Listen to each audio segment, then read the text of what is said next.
हमारे CA field में mister Suhaib Tariq ने सीए में 6 गोल्ड मेडल्स लिए हैं और एक मेरिट सर्टिफिकेट लिया, जिसमें से 5 gold medal CA final stage में है। इसके अलावा 22 साल की एज में सीए क्वालिफाई भी कर लिया। आइए इनसे बात करते हैं। अस्सलाम वालेकुम गाइस, आज हमें ज्वाइन किया है मिस्टर सुहेब तारिक ने। इनकी एज 22 ईयर्स ओल्ड है और ये फैसलाबाद से इनका ताल्लुक है।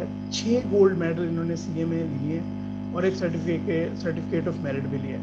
तो इनको हम वेलकम करते हैं। Suhaib, thank you so much for joining us. अस्सलाम वालेकुम मेहताब भाई, क्या हाल चाल है आपके? अल्हम्दुलिल्लाह। सुहेब, पहले तो माशाल्लाह आपने इतनी कम उम्र में क्वालिफाई कर लिया और 6 आपने गोल्ड मेडल लिए, थैंक यू। इसमें 5 फाइनल पे हैं, एक कैफ लेवल पे जी लिया और एक सर्टिफिकेट ऑफ मेरिट भी आपने फाइनल लेवल पे लिया। ये क्या आपकी स्ट्रेटजी थी? जी। पहले मैं आपसे ये जानना चाहूँगा कि आप सीए में आए किस तरह से थे, फिर हम कैफ के बाद की जो आपकी प्लानिंग है ना, हम उसके ऊपर फोकस करेंगे। सही। असल में जब मैं एफएससी में था तो एफएससी के रूट से ही मैं आया था। तो तब मैंने प्री इंजीनियरिंग ही की थी क्योंकि अपनी ऑप्शंस में ओपन रखना चाहता था। तो स्टार्ट से ही ना सीए काफ़ी अट्रैक्टिव लगता था क्योंकि हर कोई कहता था कि ये हो नहीं सकता। तो जो उसका एक एस्पेक्ट था ना कि बड़ा चैलेंजिंग है और मुश्किल है, वो मेरे लिए काफ़ी अट्रैक्टिव था। तो उसी वजह से फिर मैं आ गया इस तरफ। और फैमिली में भी कोई नहीं था, तो मतलब घर वाले तो काफ़ी डरे हुए थे कि पता नहीं होता है कि नहीं होता। लेकिन मुझे क्योंकि बड़ा शौक था इस वजह से कि किस तरह की चीज़ें जो किसी से नहीं होती तो मैं करके देखता हूँ, क्योंकि स्टार्ट से ही मैं पढ़ाई में अच्छा था। तो मतलब I wanted to take it up as a challenge. Right. ये बताइए कि आपने पहले 2 लेवल कहाँ से किए, कौन सा सिटी था आपका और किस तरह से आपने उसको प्लान किया, फिर हम आगे की बात करते हैं। अच्छा, ओरिजिनली तो मैं फैसलाबाद से ही हूँ। तो एएफसी और कैफ जब स्टार्ट करना था तो थोड़ा पता किया तो उसमें यही पता लगा कि एएफसी या कैफ में ऐसा उतनी ज़रूरत नहीं होती आपको बाहर कहीं जाके स्टडी करने की, और फैसलाबाद में भी अच्छे कोचिंग सेंटर्स हैं। तो वो मैंने फैसलाबाद से ही किया कैफ तक, तो अल्हम्दुलिल्लाह बड़ा अच्छा गया और बड़े अच्छे टीचर्स मिले उसमें भी। ऑलराइट। और काफ़ी लोगों ने अच्छा गाइड भी किया। तो पहला गोल्ड मेडल मेरा कैफ में आया था, जो कैफ की आखिरी अटैम्प्ट थी। एफ में मेरा मेडल आया था। तो उसके बाद फिर लाहौर में आ गया मैं। ऑलराइट। अच्छा, ये बताइएगा मुझे कि राइट आफ्टर कैप आपने फर्म की प्लानिंग करना होती है कि आप फर्म में जाओगे, इंडस्ट्रीज में जाओगे, तो आपने क्या डिसीजन किया हुआ था कि आप फर्म को ज्वाइन करोगे? अभी आप आपकी फर्म कौन सी है, क्या आपके आर्टिकल्स कंप्लीट हो गए हुए या नहीं हुए, ये बताइए, फिर प्लानिंग की बात कर लेते हैं। अच्छा, कैफ के फ़ौरन बाद तो सबसे बड़ी चीज़ होती है कि अच्छा इंडक्शन होनी है तो कहाँ होगी, उसका काफ़ी स्ट्रेस होता है। तो मैंने अपनी तरफ से यही रखा था कि मैं अप्लाई हर जगह कर दूँ। बाकी मेरी अटेम्प्ट्स भी कम थी और मेरा गोल्ड मेडल भी था, तो मुझे उम्मीद थी कि मेरा किसी अच्छी जगह हो जाएगा। ऑलराइट। बट मैंने फिर भी मतलब तकरीबन जो फॉर्म मिलती थी मैं उसमें अप्लाई कर देता था, just for the sake of being secure, कि अनलेस कहीं अच्छी जगह नहीं भी होता तो वहाँ तो हो जाएगा। ये तो नहीं कि मेरा टाइम ज़ाया हो। लेकिन फिर मतलब फर्ग्यूसन में ही मेरा हो गया था अल्हम्दुलिल्लाह। तो राइट। फिर मैं उसके बाद आ गया लाहौर। अच्छा, पीडब्ल्यूसी में आपका हो गया और इस अपने जी। डिपार्टमेंट आपका कौन सा था पीडब्ल्यूसी में? अच्छा, डिपार्टमेंट मेरा स्टार्ट से ऑडिट ही है, तो मोस्टली उसमें एक्सटर्नल ऑडिट की असाइनमेंट्स होती हैं। कुछ एक आध एडवाइजरी की भी हो जाती हैं मतलब मोस्टली, लेकिन उसमें ऑडिट ही है। अच्छा, ये बताएं कि वैसे टॉप फर्म में पाकिस्तान में, ऑल ओवर द वर्ल्ड भी टॉप फर्म है, तो ये कहा जाता है कि टॉप फर्म में रहते हुए अपनी स्टडीज को मैनेज करना बड़ा मुश्किल होता है। तो राइट आफ्टर कैफ जब आपका फर्म का पहला डे था, तो आपने अपनी स्टडीज को, पेपर्स को अटेम्प्ट वाइज किस तरह से प्लान किया था? यहाँ पे मैं आपकी स्ट्रेटजी जानना चाहता हूँ कि आप खुल के एक एक बात क्लियर करें यहाँ सही।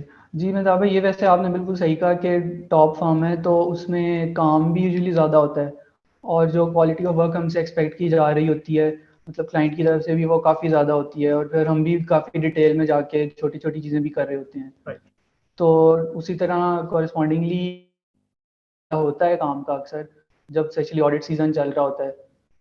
तो ये तो था, लेकिन स्टार्ट में ही जब मैं आया तो पहली अटैम्प्ट 1.5 साल की थी। तो काफ़ी बच्चे मेरे इर्द गिर्द थे जो मतलब कहते थे कि अभी बहुत टाइम पड़ा है तो हम देख लेंगे। बट मैंने स्टार्ट से ये रखा था कि डे वन से मैं अपना प्लान करना शुरू करूँ और चीज़ों को डिसाइड करूँ किस तरह से मैंने करनी है, ये अनप्लान कुछ ना छोड़ूँ मैं। बिल्कुल ठीक है। तो स्टार्ट से ही, अभी उस टाइम प्री कोविड ही एरा चल रहा था, लेकिन मैंने स्टार्ट से ही ना ऑनलाइन क्लासेस ही टेकअप की थी। और उसकी वजह सिर्फ यही थी कि फॉर्म में लेट सिटिंग्स होती हैं तो क्लासेस छूट जाएं। तो मैंने सोचा था कि बेहतर है कि मैं ऑनलाइन क्लासेस ले लूँ, और चाहे वो किसी उतने अच्छे टीचर से ना भी हों जो कि मुझे फिजिकल में मिल जाएगा, बट एटलीस्ट मेरी क्लासेस पूरी हों। और उस टाइम मतलब काफ़ी लोगों ने इसको, मतलब मेरे सीनियर्स ने अच्छी इंटेंशन से ही कहा भी था कि मतलब ये तुम गलत कर रहे हो, कि तुम्हें इसका नुकसान होगा। But in the long run मैंने देखा कि ये मेरा सबसे इम्पोर्टेंट और मतलब वो फैसला था जिससे मुझे सबसे ज़्यादा फ़ायदा हुआ। ठीक है। क्योंकि अक्सर मेरे जो साथ के लोग थे उनको ये प्रॉब्लम पेश आई कि उनकी क्लासेस काफ़ी ज़्यादा रह गई, जिसकी वजह से वो उस तरह सब्जेक्ट को प्रिपेयर नहीं कर सके। दोबारा उनको 6 माह बाद फिर क्लासेस लेनी पड़ी, तो उसमें टाइम वेस्ट जो होता है ना, वो मेरा नहीं हुआ अल्हम्दुलिल्लाह। शुएब, ये भी बताया कि आपने यहाँ पे ऑनलाइन का जिक्र किया कि आपने स्टार्ट से ऑनलाइन को टेकअप किया, तो यहाँ पे ये क्वेश्चन बड़ा होता है कि ऑनलाइन में बेहतर है या फिजिकल बेहतर है। तो आपका ऑनलाइन की तरफ जाने का मकसद आपने बता दिया कि काफी आपके जो कलीग से बाद में पता चला कि उनके लेक्चर्स रह गए हुए थे, बट ऑनलाइन में अगर आपकी कंसिस्टेंसी थी या आपकी प्लानिंग थी तो आप उनको ज्यादा बेहतर लेके थे। तो एक पॉइंट ये क्लियर कर दें कि ऑनलाइन इंडिविजुअल पे डिपेंड करता है, वैसे तो ओवरऑल इंडिविजुअल पे डिपेंड कर रहा था, बट आपने इसको किस तरह से देखा ऑनलाइन वर्सेस फिजिकल, जस्ट एक आंसर के लिए। ऑनलाइन वर्सेस फिजिकल में एक तो ना सबसे बड़ी बात यही है कि एक पर्सनल प्रेफरेंस होती है। काफ़ी इस तरह के बच्चे भी होते हैं जो ऑनलाइन में उस तरह नहीं सीख पाते, ऑलराइट। तो उनके लिए फिर मतलब मजबूरी है फिजिकल लेना पड़ता है। बट अगर आपका इस तरह का सीन नहीं है तो online is in my opinion way better than physical classes, क्योंकि एक उसमें आपके पास कोई कंस्ट्रेंट नहीं होता कि आपने उसी टाइम लाइव जाके क्लास में बैठ के क्लास लेनी है। आप अपने लेयर पे क्लास ले सकते हो, जब आपका माइंड फ्रेश है आप तब क्लास ले सकते हो। यूजुअली 6:30 बजे क्लासेस स्टार्ट हो रही होती हैं, तो सारे दिन के काम के बाद आपका माइंड उतना फ्रेश और एफिशिएंट नहीं होता, और वो क्लास भी फिर उस तरह आप लेते हो तो आधी सुनते हैं आधी नहीं सुनते। बट ये चीज़ ऑनलाइन में नहीं होती, आप अपने लेयर पे अपनी मर्जी से क्लास ले सकते हो। ऊपर से रिकॉर्डेड क्लासेस को आप स्पीड अप कर सकते हैं, इसका बहुत फ़ायदा होता है आपको। मतलब घंटे की क्लास आप आधे टाइम में ले लें तो आपका टाइम बचता है, जिसको फिर ये छोटी छोटी चीज़ें हैं जो मिलके काफ़ी फ़ायदा देती हैं आपको इन द लॉन्ग रन सही। ओवरऑल। चले अभी हम बैक टू आवर टॉपिक आ जाते हैं जी। बताइए कि किस तरह से आपने पहली अटेम्प्ट से प्लान किया, आपकी रूटीन क्या थी, पढ़ाई किस तरह से करते थे, ये बताइए। तो स्टार्ट में मैंने 4 पेपर्स उठाए थे, रिपोर्टिंग, ऑडिट, बीएमएस और बीएफडी। और इस वजह से कि ये वो पेपर्स हैं जिनसे एमएसए खुलते हैं, तो मेरा यही इरादा था कि एमएसएस मेरे खुल दें, पेपर्स जल्दी से जल्दी खुल जाएं मेरे जो कि एमएसएस हैं। क्योंकि अगर मैं कोई और सीक्वेंस अटेम्प्ट करता, उसमें से कोई रह जाता तो मतलब ज़्यादा मसला होता। क्योंकि अक्सर लोगों को ये प्रॉब्लम आती भी है कि उनके मतलब 2 पेपर रह गए हैं, लेकिन उनसे एक ऐसा है कि जिसकी वजह से एमएसए खुलने हैं, तो उनको फिर मजबूरन 2 अटेम्प्ट देनी पड़ती हैं। तो मैं उस सिनारियो को अवॉइड करना चाहता था, इस वजह से मैंने 4 ये वाले पेपर्स उठाए। कि अगर ये उसमें फिर चार पहले पास हो जाते हैं तो ऑटोमेटिकली एमएससी के दोनों पेपर हैं वो आपके ऊपर हो जी, जाएंगे। राइट। जी बिल्कुल। फिर उसके बाद पहले 6 मंथ्स में मैंने रिपोर्टिंग और ऑडिट की क्लासेस ली, सिर्फ और दो अगले 6 मंथ्स में जी, जी। पहले 6 महीने में आपने रिपोर्टिंग और ऑडिट की क्लासेस ली एक साथ, इन दोनों सब्जेक्ट की क्लासेस लेने का क्या माइंड था आपका?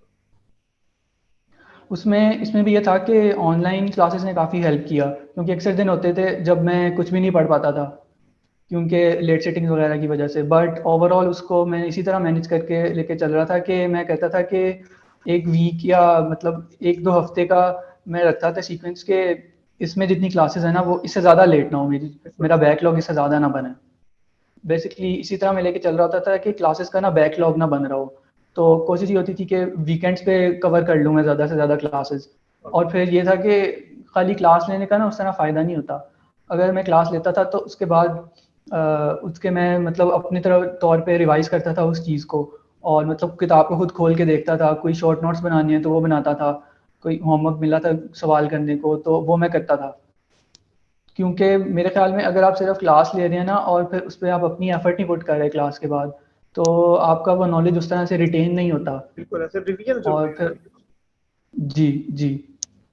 और अगर आप वही बात है, वो ये रिवीजन आपने कभी ना कभी तो करनी है। अगर आप क्लास के फ़ौरन बाद करेंगे तो आपको आधा टाइम लगेगा। यही अगर आप हफ्ते 2 हफ्ते बाद महीने बाद करेंगे या पेपर्स के करीब करेंगे तो आपको चीज़ सारी भूल गई होगी। पहले आपको सब कुछ कंसोलिडेट करना पड़ेगा अपने माइंड में कि अच्छा इस तरह से था, और फिर उसको दोबारा लेकर चलना पड़ेगा, तो वो ज़्यादा दोबारा टाइम से कंज्यूमिंग ये हो होता है। गया, दोबारा अगर फॉरन रिवीजन नहीं की तो इसका दोबारा से पूरी क्लासेस फिर दोबारा से रिवाइज करें। जी, पहले 6 महीने वो में आपने ऑडिट और रिपोर्टिंग को टाइम दिया। आपने ये कहा जी। कि आपका बैकलॉग ना बने और बहुत आप तेजी से अपनी क्लासेस को मैनेज करते गए कि 6 महीने में जी, इन दोनों को अच्छी तरह कवर कर। और इसमें जी जी आप टाइमिंग को किस तरह से मैनेज करते थे? फॉर एग्जांपल सैटरडे संडे को टाइम निकाल लिया है या सुबह को पढ़ लिया है, ये छोटी छोटी बातें बड़ी जी जी ये भी बताएं। जी। असल में मेन चीज़ यही है कि छोटी-छोटी चीज़ें जो होती हैं ना, यही मिलके आपके एंड रिज़ल्ट बना रही होती हैं। क्योंकि हम इसी वजह से इन चीज़ों को इग्नोर भी कर रहे होते हैं कि फ़र्क नहीं पड़ता, आज नहीं ली हुई क्लास तो क्या है, 6 महीने हैं। But consistency is the key. मैंने यही देखा है कि मेरे आस-पास भी जिन लोगों के पेपर पास हो रहे हैं और जिनके पेपर पास नहीं हो रहे हैं ना, उनमें जो की डिफ़रेंस है वो कंसिस्टेंसी का है। तो ये चीज़ बहुत ज़रूरी है कि क्लासेस हैं या आप अगर सेल्फ स्टडी भी कर रहे हैं तो आप कंसिस्टेंसी रखें, चीज़ों का बैकलॉग ना बनने दें। ये ना हो कि एग्ज़ाम लीव आ जाएँ और आपकी काफ़ी ज़्यादा चीज़ें पेंडिंग हों। फिर वो एक स्ट्रेस भी होता है जो कंपाउंडिंग हो रहा होता है कि अगर आपका कोर्स ज़्यादा पड़ा है तो आप स्ट्रेस भी ज़्यादा लेते हैं, फिर आपकी एफिशिएंसी और कम होती है प्रिपरेशन की। तो वो एक फिर विशियस साइकिल है। सुहेब, चले 6 महीने में आपने इन 2 सब्जेक्ट्स को टाइम दिया, इनको कवर भी कर लिया, आगे की प्लानिंग बताइए। अभी अटेम्प्ट में हमारे पास 1 साल पड़ा हुआ है। जी। अच्छा, अगले 6 मंथ्स में फिर मैंने बीएफडी और बीएम को टेकअप किया। अक्सर लोग मुझे कह रहे थे कि बीएम की क्लास मैं ना लूँ, बट आई थिंक ये पर्सनल प्रेफरेंस भी होती है, पर्सन टू पर्सन वेरी करता है। मुझे लग रहा था कि मुझे क्लास लेने की ज़रूरत है और क्लास के साथ-साथ एक वो टेम्पो बना हुआ था कि क्लास ली और साथ-साथ पढ़ लिया। तो उस वजह से बीएम की भी क्लासेस मैंने सारी ली थी। तो इन द एंड उसका भी मुझे फ़ायदा हुआ क्योंकि काफ़ी उसके टॉपिक्स थे जो अगर मैं खुद पढ़ने बैठता तो मुझे डबल टाइम लगता और क्लास लेके वो टॉपिक करता था तो कम टाइम लगता था। इसी तरह बीएफडी और बीए में भी मतलब पुरानी स्ट्रैटेजी मैंने रखी थी कि बैकलॉग नहीं बनने देना चीज़ों का और साथ-साथ चीज़ों को करते जाना है। तो इसे 6 महीने में ये दोनों मतलब सब्जेक्ट्स मेरे 60-70% हो गए थे कवर, चीज़ें रहती भी थी। उसके बाद फिर आखिरी 6 मंथ्स में मैंने यही कोशिश की थी कि अपने आप प्रीवियस नॉलेज जो है उसको मैं कंसोलिडेट करूँ, उसको अपनी रिविजन्स करूँ और मतलब उनको मैं इम्प्रूवमेंट लाऊँ चीज़ों में। अच्छा, यहाँ पे अगर मैं आपसे एक क्वेश्चन ये पूछना चाहूँ कि पहला जो 1 साल था उसमें आपने इन चारों जी, सब्जेक्ट्स की दो दो करके क्लासेस ले ली। अगले 6 मंथ जी। में आपने ये कहा कि मुझे अभी इनको रिवाइज करना होगा, और क्लासेस क्या आपने दोबारा से ली या सिर्फ आपने रिवीजन पास पेपर या अपनी प्लानिंग पे फोकस किया? और इन 6 महीने की प्लानिंग आपने बतानी है कि किस तरह से आपने इनकी सेल्फ स्टडी को टाइम दिया, पास पेपर्स, या आपने जो भी टेस्ट सेशंस वगैरह ज्वाइन किए होंगे, ये अपनी स्ट्रेटजी बताइएगा। अच्छा, जब 6 महीने आखिरी रह गए थे ना तो उसमें मैंने क्लासेस फिर कोई नहीं ली क्योंकि मेरे ख्याल से ये इनएफिशिएंट भी है कि अगर आप एक ही चीज़ की क्लास 2 मरतबा ले रहे हो तो इसको अवॉइड ही करना चाहिए। क्लास एक दफ़ा इंसान इस तरह से ले के दोबारा ना लेनी पड़े। तो एंड पे मेरे पास रिपोर्टिंग के भी और बीएफडी के भी ऑडिट के भी कुछ शॉर्ट नोट्स बने हुए थे। तो उनको मैंने रिफ़ाइन किया, उनको रिवाइज़ करता था और मतलब अपनी प्रिपरेशन पूरी करता था। और एक चीज़ जो मैं मेंशन करना चाहूँगा वो ये कि अक्सर लोग ना कोर्स 100% कवर नहीं करते। तो आई थिंक ये काफ़ी इस चीज़ का काफ़ी ज़्यादा नुकसान होता है क्योंकि अक्सर आईकैब चीज़ में ना मतलब अनइम्पोर्टेंट चीज़ें भी पूछ लेता है। और दूसरा अक्सर उनकी टेस्टिंग स्ट्रेटेजी होती है कि वो जो तो अनलाइकली चीज़ है ना, अनइम्पोर्टेंट है, वहाँ पे से जो सवाल आएगा वो आसान होगा और जो मतलब सबको एक्सपेक्टेड होता है ना कि ये आना है, उसका सवाल इतना मुश्किल होगा कि वो कोई मतलब अटेम्प्ट करना आधे बच्चे भी नहीं कर सकेंगे। तो अगर आप कोर्स छोड़ गए होते हैं ना तो उसमें आसान सवाल आपसे होता नहीं, आपने वो पढ़ा नहीं होता और मुश्किल सवाल पढ़ा भी होता है तो नहीं होता, फिर वहाँ बच्चा फंस जाता है। तो आई थिंक अगर कोर्स 100% कवर किया जाए ना तो काफ़ी बच्चे अपने फेलियर्स को पासिंग में कन्वर्ट कर सकते हैं। बिल्कुल ठीक। फिर आपकी अटेम्प्ट आ गई और माशाल्लाह से आपने पास भी कर लिया और आपने गोल्ड मेडल भी अचीव कर लिया। जी, अभी हम ये बात करते हैं कि जी, पहली अटेम्प्ट आ गई, 4 पेपर आपने दिए, चारों के चारों आपने पास भी कर लिए। अभी हमारे 4 पेपर रहते हैं, आपने आगे इनकी जी। प्लानिंग किस तरह? अच्छा, अब 4 पेपर्स रहते थे तो मैं यही सोच रहा था कि 2-2 करके दूँ या मैं 4 पेपर अभी दे दूँ। तो उसमें यही था कि मैंने सोचा इतना मुझे रिस्क लेने की ज़रूरत नहीं है कि मैं 4 पेपर अभी दूँ क्योंकि अभी मेरी काफ़ी अटेम्प्ट्स पड़ी हुई हैं। तो फिर मैंने 2 पेपर्स देने का डिसाइड किया। अब उसमें था कि कौन-कौन से पेपर दिए जाएँ। तो एमएसए 1 ऑब्वियस चॉइस थी क्योंकि एमएसए 1 जो है ना आपका वो बहुत क्लोज़ली लिंक्ड होता है रिपोर्टिंग से। आपका रिपोर्टिंग का नॉलेज ही 99% टेस्ट हो रहा होता है। उसको बस प्रेज़ेंट करने का, लिखने का तरीका ना डिफरेंट होता है। तो बेहतर यही है कि जिस अटेम्प्ट में रिपोर्टिंग निकला है ना आप उसे बिल्कुल अगले अटेम्प्ट में एमएसए 1 दे दें। वरना आपकी स्टैंडर्ड्स की रिवीजन और अकाउंटिंग की रिवीजन सारी आपको दोबारा से करनी पड़ेगी। बिल्कुल सही। तो इन दोनों पेपर्स में जितना कम गैप होना उतना बेहतर है। एमएसए 1 इस वजह से मैंने उठा लिया था और दूसरा फिर था कि या टैक्स में दूं या मैं लॉ दूं। तो लॉ मुझे ज़रा मुश्किल भी लगता था और उसकी ओपन बुक भी अभी रिसेंटली हुई थी, उसकी अटेम्प्ट भी काफ़ी मुश्किल आई थी। तो मैं यही सोच रहा था कि इसको अभी टाइम दूं, एक इसकी अटेम्प्ट और निकल जाए तो चीज़ें थोड़ी क्लियर हो जाएंगी कि एग्जामिनर चाह क्या रहा है, और थोड़ी अंडरस्टैंडिंग ना बेहतर हो जाएगी बिल्कुल सही। Between the student and the examiner. तो फिर इस वजह से मैंने टैक्स उठाया था। ठीक है। और उसमें भी मेरी यही स्ट्रेटेजी थी कि एम एस ए वन ना सब्जेक्ट काफ़ी डिफरेंट है दोनों एफ एस बाकी सी ए के सब्जेक्ट से। उसमें आपने कोई न्यू नॉलेज ऐसे अटेन नहीं करना होता, वो बस एक आपने कंसोलिडेट करनी होती हैं चीज़ें और एक प्रेजेंट करना होता है आपने चीज़ों को। उसमें मेन वो आपसे यही मांग रहा होता है, और एक तीसरी मेन चीज़ टाइम मैनेजमेंट होती है। राइट।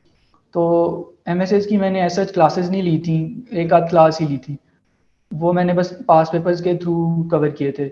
और टैक्स और लॉ जो है उनकी मैंने प्रॉपर क्लासेस ली थी सारी की सारी, वो इसी तरह से कि बैकलॉग में ना नहीं बने देता था। एमएसएस की आपने क्लासेस बिल्कुल नहीं ली? आपने टैक्स और कॉर्पोरेट कंप्लायंसेस, जो कॉर्पोरेट का हमारा वो लॉ का पेपर है, आपने उसकी क्लासेस ली? क्योंकि एमएसएस के जी लिंक पिछले पेपर से आपने कहा कि चलो पास्ट पेपर्स और अपने नॉलेज को गेन करके इनकी जरा प्लानिंग कर ली जाए। आपने जी चार जी। दो और दो पेपर्स की आपने प्लानिंग की, और आपका इसमें कोई फेलियर आया सी फाइनल में या कैफ में अभी तक? नहीं, अल्हम्दुलिल्लाह। माशाल्लाह है। और अभी अगर इसको हम सम करना चाहें, कंक्लूड करना चाहें इस प्रेपरेशन को, तो आप डेली बेसिस पे आपने क्लासेस कंसिस्टेंसी से ली, और आप इसको सेल्फ स्टडी के लिए कितना टाइम देते थे? क्लासेस लेना भी बहुत इंपॉर्टेंट है, बट अगर हम सेल्फ स्टडी नहीं करेंगे तो फिर क्या होगा? सेल्फ जी। स्टडी में आप किस तरह से टाइम मैनेज करते थे? अगर इसको डेली बेसिस पे कोई पूछना चाहे कि जी मैं इतने घंटे पढ़ता था, इस टाइम पढ़ता था। अच्छा, मैं था भाई घंटों का मैंने ऐसा कभी भी हिसाब नहीं रखा। मेरा हमेशा मतलब गोल होता था कि फॉर एग्जांपल क्लास ली है तो उसमें जो पढ़ा हुआ है ना तो मैं उतना पढ़ लूँ, या अगर वो ज़्यादा है तो मैं आज और कल में उस सबको कवर कर लूँ। और तो मतलब मेरा गोल इस तरह से सेटअप होता था, अब उसमें टाइम जितना भी लग जाए ना वो मैं फिर करता था कि मैं लगा दूँ। तो अक्सर होता था कि कम टाइम लगता था तो फारिग टाइम ज़्यादा मिल जाता था, बट ज़्यादा टाइम भी लगता था तो फिर मैं वो पूरा टाइम लगाता था। बिल्कुल सही। क्योंकि अगर आप टाइम से लेके चले ना कि इतने आवर्स मैं रोज के लगाऊं, तो वो उस तरह से मैनेज करना मुश्किल हो जाता है। और शुएब साहब, मेरे लास्ट टू क्वेश्चंस रहते हैं। एक तो ये बताइए कि इस सारी जर्नी में आपकी फर्म, आपके मैनेजर का क्या रोल था? क्योंकि लोग ये अक्सर कहते हैं कि फर्म्स में थोड़ी सी हो जाता है कि मैनेजर आपको टाइम नहीं दे पा रहे। और दूसरा ये बताइए कि अभी क्योंकि आपने क्वालिफाई कर लिया, तो अभी आपकी फर्म में क्या वर्थ है?